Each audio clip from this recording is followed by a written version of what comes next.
ዛሬ እስኪ ስለማይሞተው ፍጥረት ነው የምናነሳው።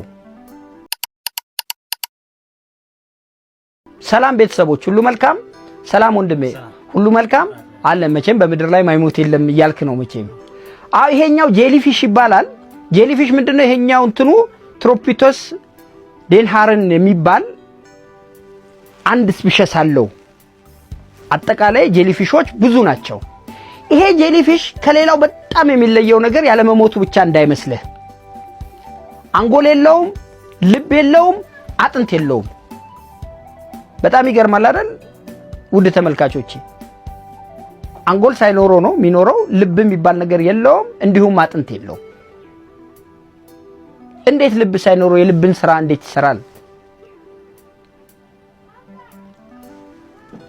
ኦክሲጅኑን በውሃው አማካኝነት ነው የሚያመላልሰው። የደም ስራን በውሃው ነው የሚሰራው። እና ይሄ ጄሊፊሽ የሚገርምህ ነገር በእርጅና ምክንያት አይሞትም። ምናልባት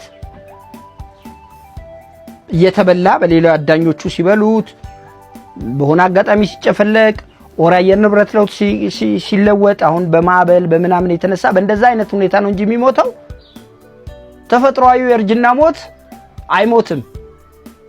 ራሱን ወደ ልጅነቱ ይመልሳል። በራብ ሊሞት አይችልም። አካሉ ቢጎዳ ሊሞት አይችልም። እድሜው ቢሄድም ሊሞት አይችልም። መልሶ ወደ ልጅነቱ ወደ ትንሽነቱ ራሱን ይመልሳል። የጌታዬ ስራ በጣም ገራሚ ነው። እንደተለመደው ሁሌ እንግዲህ የጌታችን ስራ እንላለን አይደል? በእውነት ነው የምነግርህ፣ በጣም ይገርማል። እንግዲህ ሰው እንዴት ያለ ልብ አንድ አካል ያለ ልብ እንዴት ይኖራል? ያለ አንጎል እንዴት ይኖራል? ያለ አጥንትስ ኦኬ ካርቲሌጅ የሚባለው ነገር ስለሚተካው በዛ መንገድ ሊታይ ይችላል። በዛ ላይ እንደገና አሁን ሳይንቲስቶች በጣም በከፍተኛ ሁኔታ እሱ ላይ እየተረባረቡ እየተመራመሩ ነው። ከሱ ነገር ለሰው ልጅ ምንድነው የሚጠቅመው የሚለውን ለመውሰድ ማለት ነው። በይበልጥ ለካንሰር እና ለእርጅና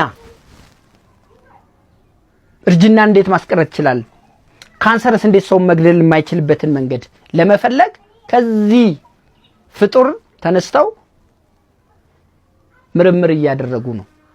እንደሚመቻቸው ተስፋ አደርጋለሁ። አመሰግናለሁ።